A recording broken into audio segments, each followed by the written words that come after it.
lineouts, rucks, engage! What an amazing try! tries, and tackles, dissected by South Africa's top rugby minds. That is world class! This is To The Last Drop, your weekly in-depth rugby podcast with Liam Delcom and Brendan Nell. Brendan, we have a show with, it's not really a difference because we often have a guest. Last week we didn't, but this week we have a very special guest. We were hoping to get him onto our show last week, but we failed. The man is clearly very busy, but we were able to persuade Steven Kitshoff, the recently retired Springbok and Stormers Lucid prop, to sit down and have a chat with us. And we had a very good chat. Yeah, it was interesting. And to Steven's credit, I must say, he did make an appointment with us and then got stuck at a golf day, which I'm sure he said there must have been a sand trap somewhere, that he got stuck at. Well, there's also, there's always a green surrounded by water. Yeah. So to his credit, he did come back to us and we arranged to have a chat as well. And so he kept his promise and, yeah, let's have a listen. We had a great chat with him. Joining us today is a man who needs no introduction, the holder of a number of records, including the most appearances for the Boks off the bench. Also one of only, I think it's 4 players who's played in 2 winning World Cups every single game, and the Springbok legend, Steven Kitshoff. Welcome. We've been trying to get a hold of you, but you've been a busy man, very popular since you've been retired. Thanks, Brendan. No, really appreciate it. And I've been playing a lot of golf in my off time, so it's been amazing. Is the golf getting any better? not really. I feel like it's getting worse. It feels like I need to retire from golf as well. Like it's not positive at the moment. Okay. Steve, obviously, illustrious career, a long path that you've walked, not just as a pro player, but also with the Springboks. The part of processing all of this, the having to move on, is that done, or do you think that will still take some time? No, I think it will take some time. I've had a couple of months since I've got injured, had the operation done. There's been a couple of months where I've been processing and working through the emotions. I've gotten bad news from the doctor, like from day one. And like, it was always just about like trying to work through the rehab, the recovery, hopefully getting better. But as things stand at the moment, it didn't. And so I had a couple of months just to like try and process and think about it and try and find ways to keep myself busy outside of the rugby space. I think, Stephen, for those people who don't know, you obviously, the prognosis was, I think it was something millimeters away from not being able to walk again. Obviously not news that any player wants to hear at any stage of their life. But from that time to now, as Liam says, processing it is, and you say you're still processing it. When did you take that decision? And what, obviously, you and your family and your wife and that obviously had chats and looking ahead, there's hopefully no lasting concerns as such with the neck injury. Yeah, so there's always a possibility of like worsening or muscle atrophy, so where things start going bad or pear-shaped. So I've had the conversation with my missus since the injury, like where I said, like, listen, if everything goes well with the operation and I do tend to feel better, like I will really take a long process and like put extended time on my rehab so I can make sure that the neck's fine, because it was not a great feeling sitting there in the specialist room and like chatting to him and like saying like, I've seen Oaks in car crashes who's got less damage than you but aren't able to breathe or needs apparatus to breathe or try and stay alive. So it was like all those things went through my head, and I was thinking and chatting with my missus and my folks and her folks just about like, rugby was such a short bit of my life. It was 15 years of playing extremely hard rugby every weekend, very limited rest time, into a thinking of, but what's the next 30, 35, 40 years looking like? And I didn't want to put that in jeopardy because I wanted to play another 3 years of rugby, because things could have gone really bad if I had re-injured myself or got another neck injury. So that was mainly the swing decision, where it was, am I going to give it a full go, or I'm going to just like focus on quality of life, focus on my career outside, and then put it to bed and then yeah, that's basically how we came to the decision. If the injury didn't arrive, what in your mind was going to be the best time to step away?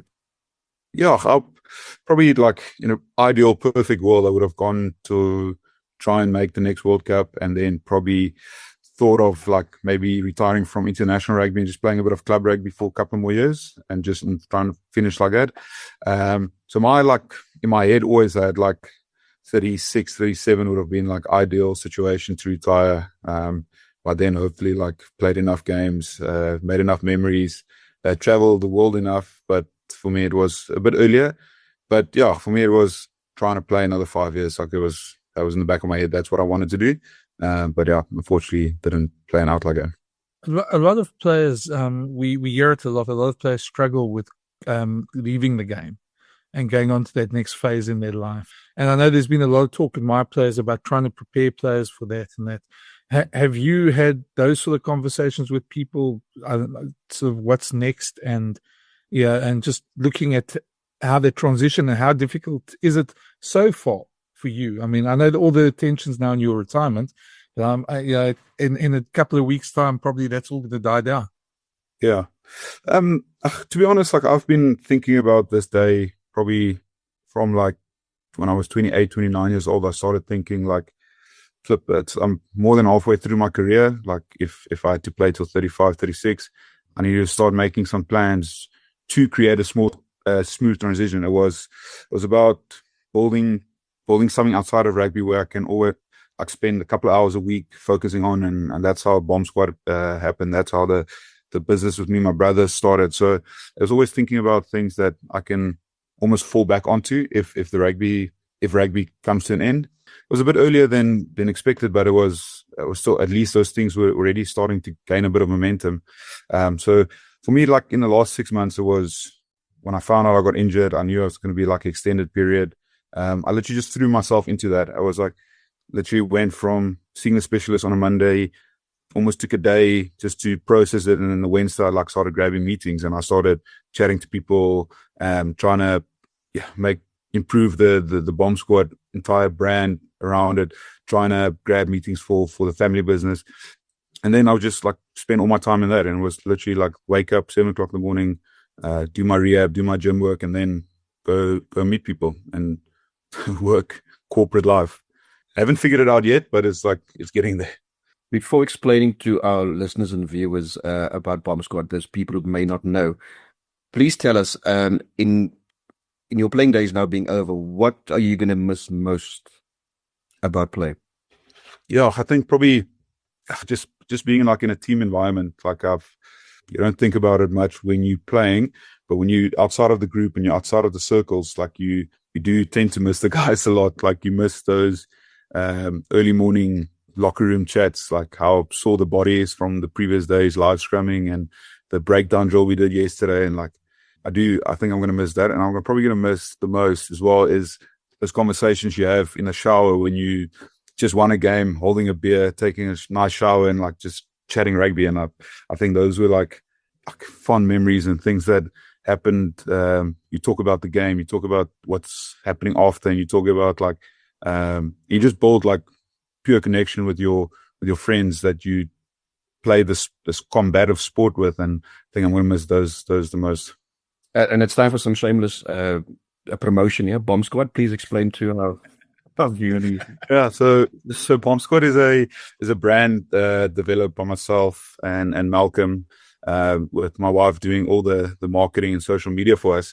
So it just started as an idea to create our own beer. First of all, like it was a side project or a passion project that we wanted to start.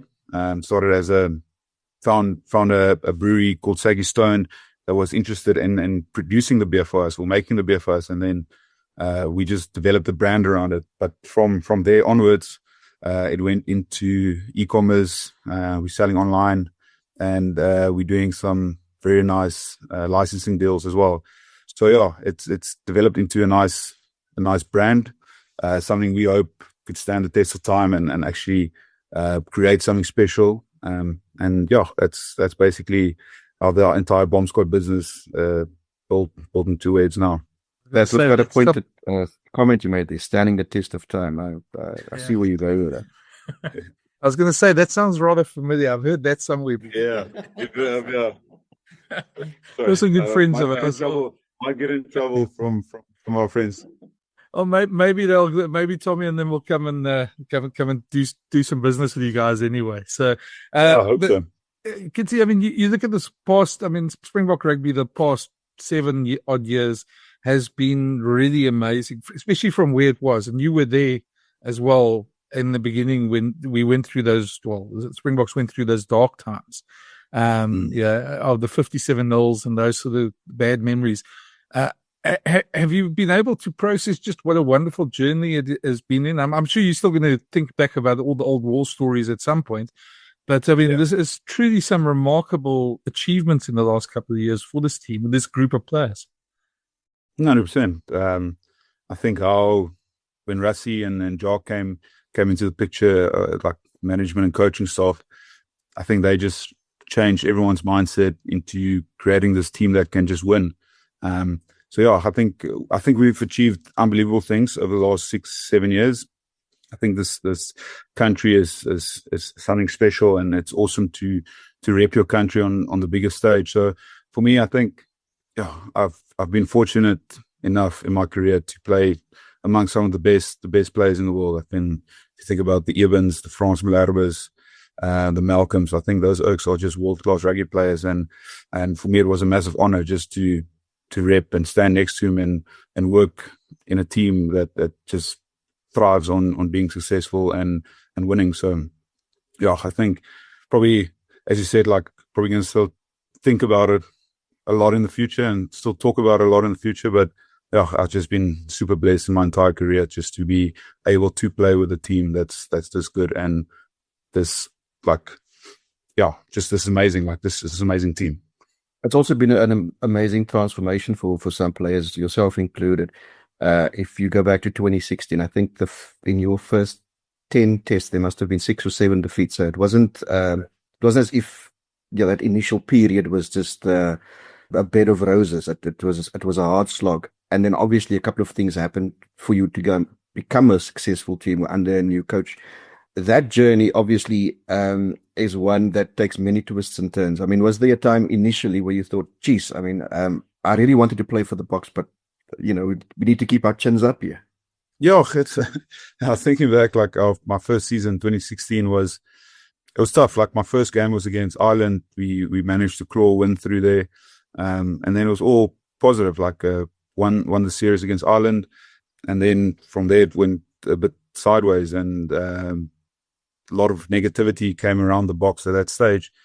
So it was tough. It was never felt like I don't want to play for the Boks because of a certain results or certain management style or the performances. It was still a massive honor just to represent, and for us as a group, and we had quite a young group at that stage of guys who's hungry to play, willing to play, who's done extremely well at their franchises, but maybe not that well in a Springbok jersey. So it was all about just trying to find our feet. We struggled. We lost some big games against record scores against New Zealand, which was never great. But I think a lot of those Oaks who went through that turned it around somehow and managed to get an awesome win against the All Blacks at Wellington, and then went on to win the World Cup. So even though it was new management in charge, but it was still the core group was still the same. So the guys never doubted that it was just a bad moment in Springbok rugby.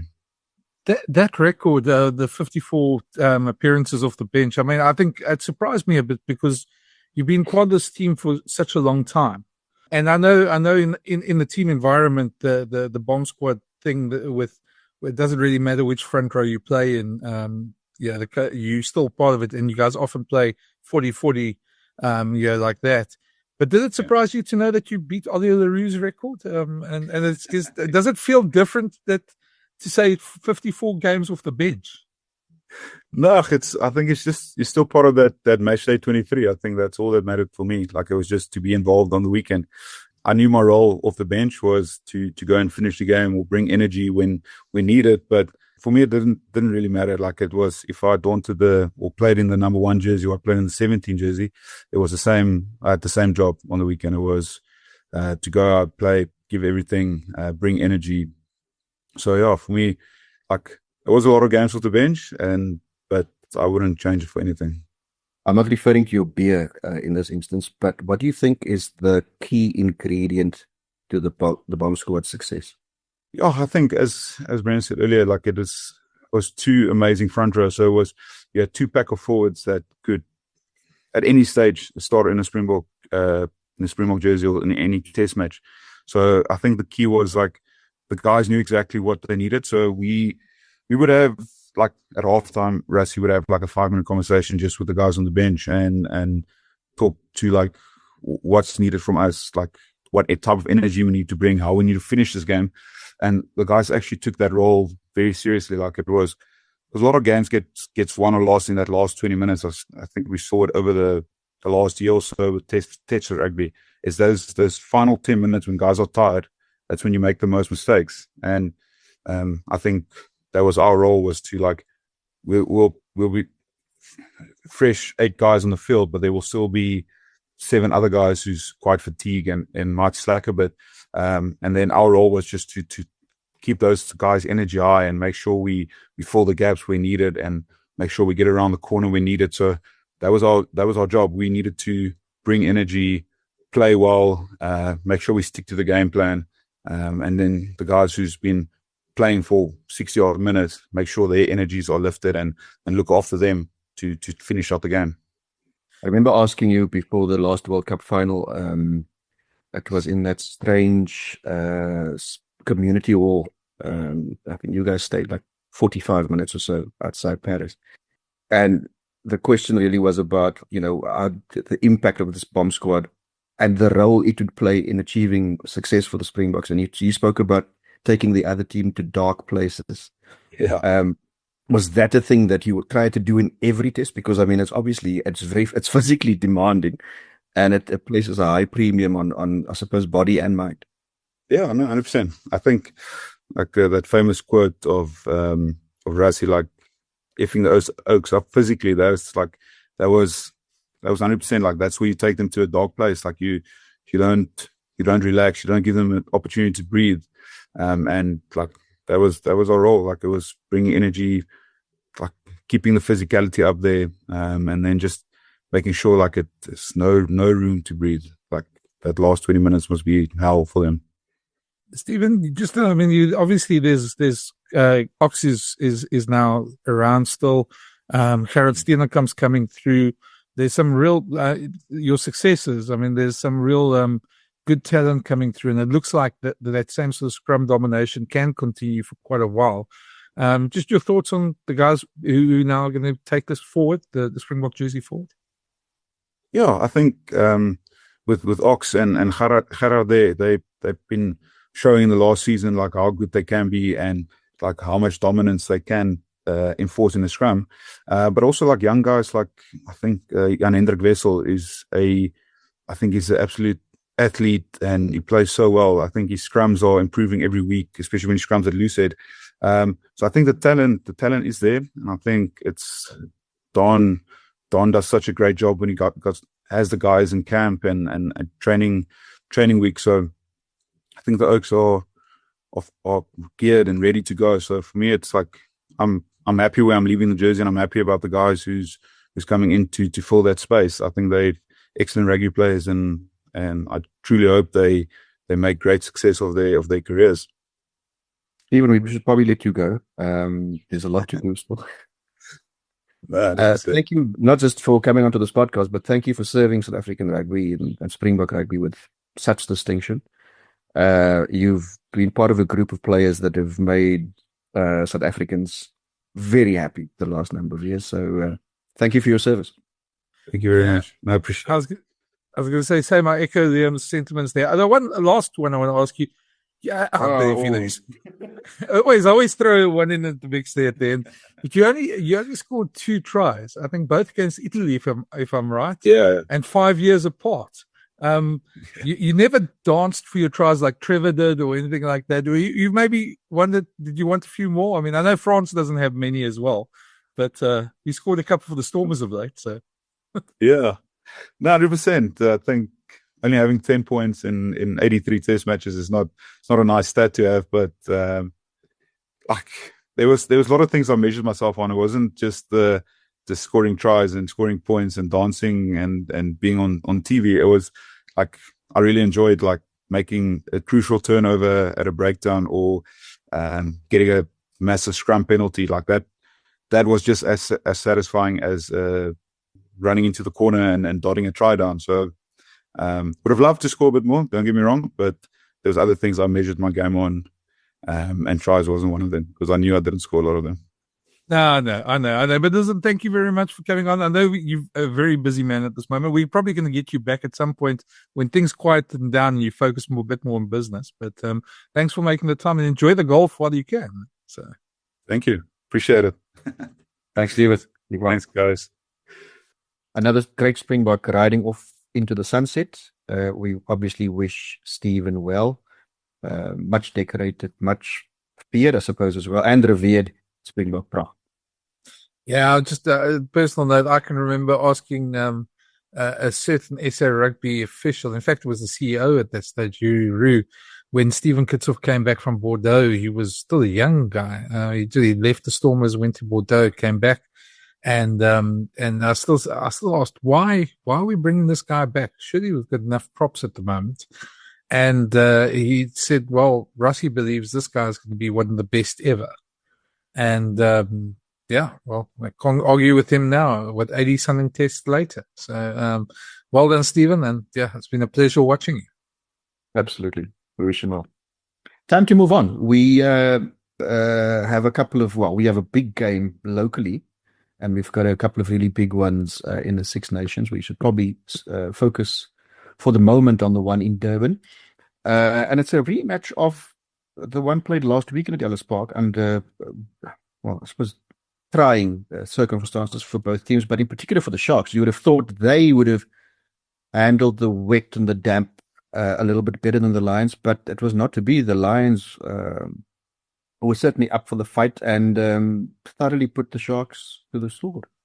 Yeah, I mean, the one thing I found quite interesting, just the way this result has left, and I know a lot of people don't take much notice of the Shield competition, but between the South African sides, but that loss of the Sharks and the Stormers win at Loftus, left the Stormers at the top of the Shield log at the moment, which the Sharks can still win and should still win if they win on Saturday, but yeah, it's just a weird thought. A couple of weeks ago, if somebody suggested the Stormers might win the South African Shield, I think we'd probably laugh at them. And it's just some interesting results. Of course, what those results did do, it left the door open for a top 8 space for probably all 4 of the South African teams. Yeah, there's still a chance. So yeah, and it comes down. Saturday's game is obviously rescheduled from round 1. It's a big game. It's a massive game for both teams, and if you're the Sharks, you've got the Shields on the line, but for the Lions, they can move up into the top 8 for that as well. And if they win their 4th consecutive game against the Sharks, there's some bragging rights going there as well. Yeah, look, I mean, the Lions could be kingmakers, obviously. So the Stormers will be hoping they can repeat last week's performance. But the Lions also find themselves in a bit of a logjam because they are 9th. They're just outside the top 8 at the moment. So a win is absolutely crucial. I think anything you play on South African soil, you place a higher premium on that to get a result. So they won't lack for hunger this weekend, but to string 2 of those performances together, sort of back to back, is going to require a lot. The Sharks won in Durban last year, if I recall, right? I know the double. The double last year, wasn't it the year before? No, it was last year. I know these things blew. Well, not last season. Because I know they had the sequence here. It was first the Sharks, then the Lions, then the Sharks. Yeah, you're right. It's the Sharks, the double. So, yeah, Durban's going to be a tough place for them to win, but they've done it before. So it's not as if it's beyond the realms of possibility. Yeah, I think as well. I mean, if you look at the Lions, you look at what's left in their season. They've got this game, and then they've got a week off, and then they go off, play Cardiff and Glasgow overseas, which is, they could probably win at least one of those two. Glasgow might be a bit difficult at that stage. It depends on how many of their Scottish players are back. And then they come back, and I think they've got 4 games to finish off the season at home. 4 toughish games, but 2 of them against 2 Welsh clubs, so they'll probably back themselves to win those. But they can give themselves a nice run in at the end there. If they get this one, they set themselves up quite nicely for that run. Although it is quite bunched on that log at the moment, so every point is vital. Yeah.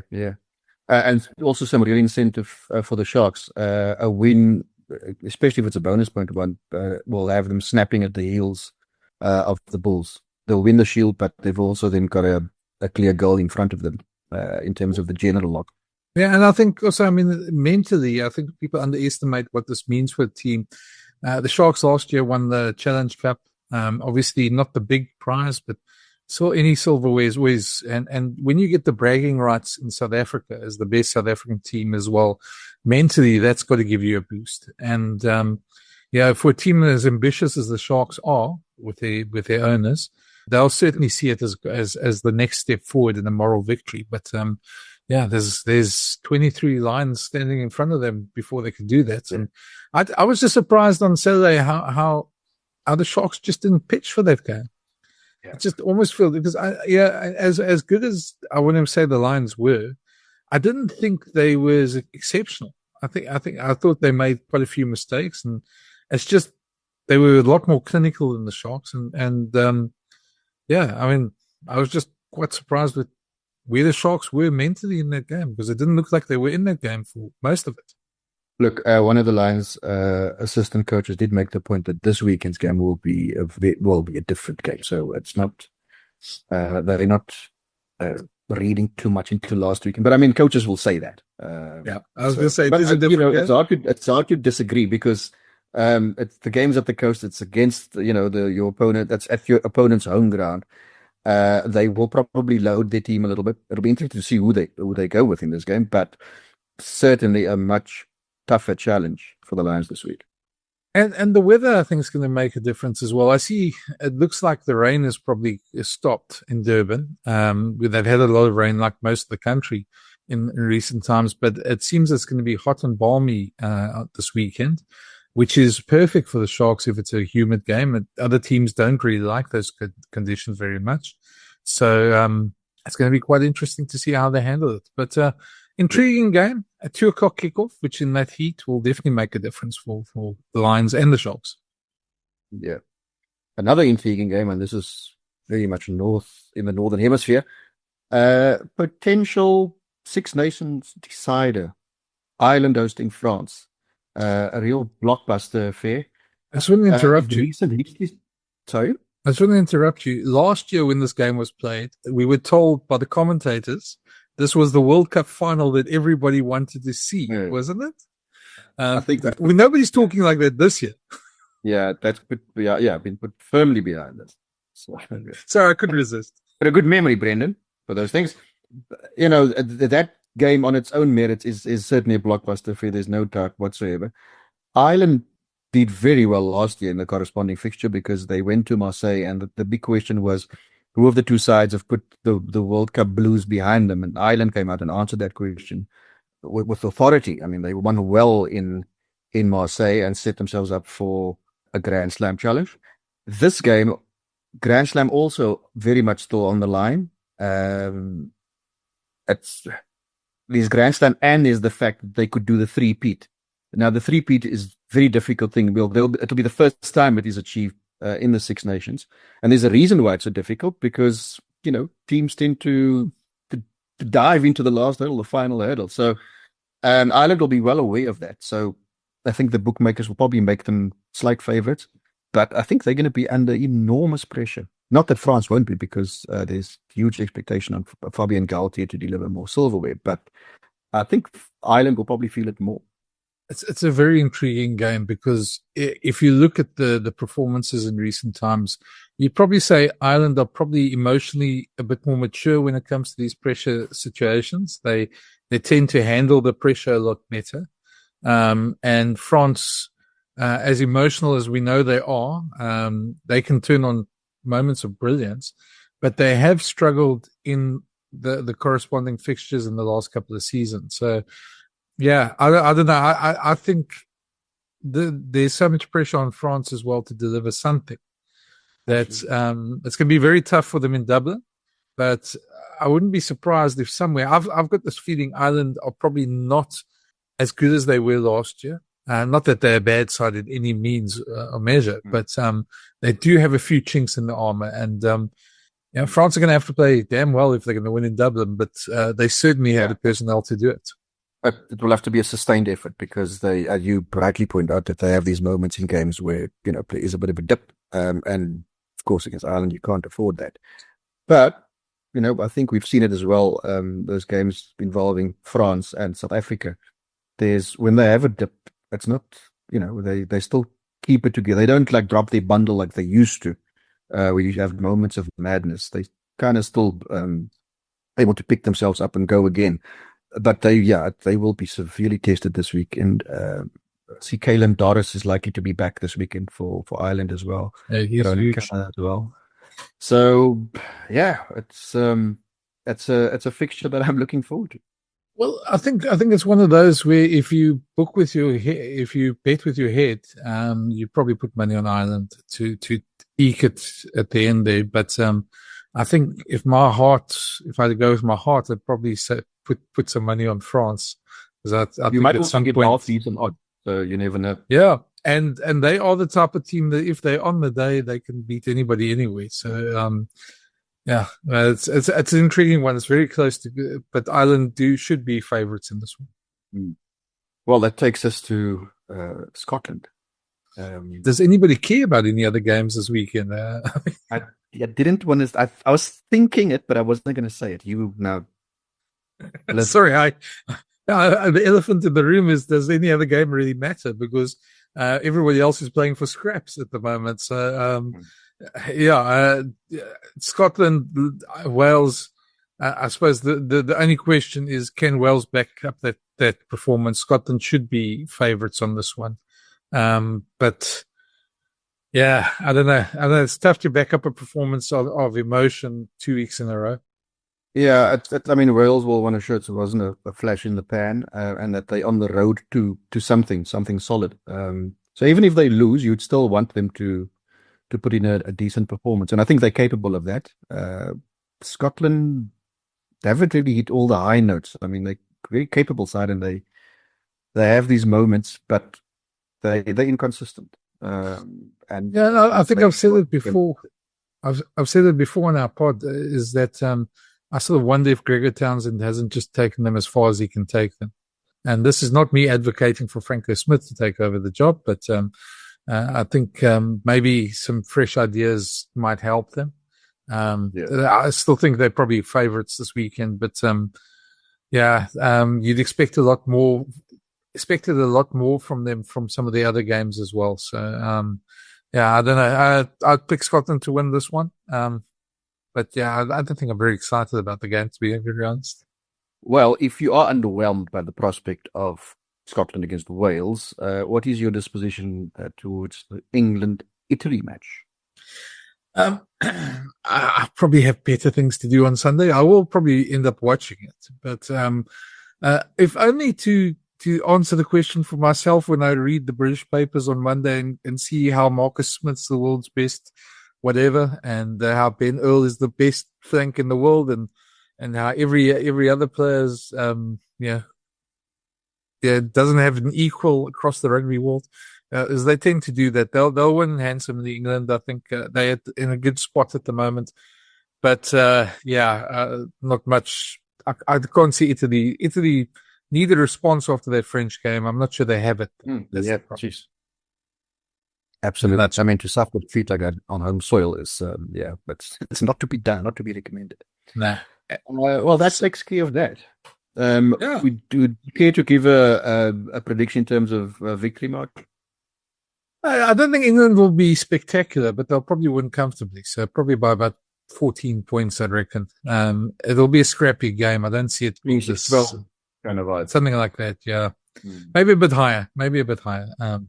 But yeah, I can't see them losing. And Scotland, Wales, I can see Scotland winning comfortably as well, also by more than the score. So probably about 10, 12 points.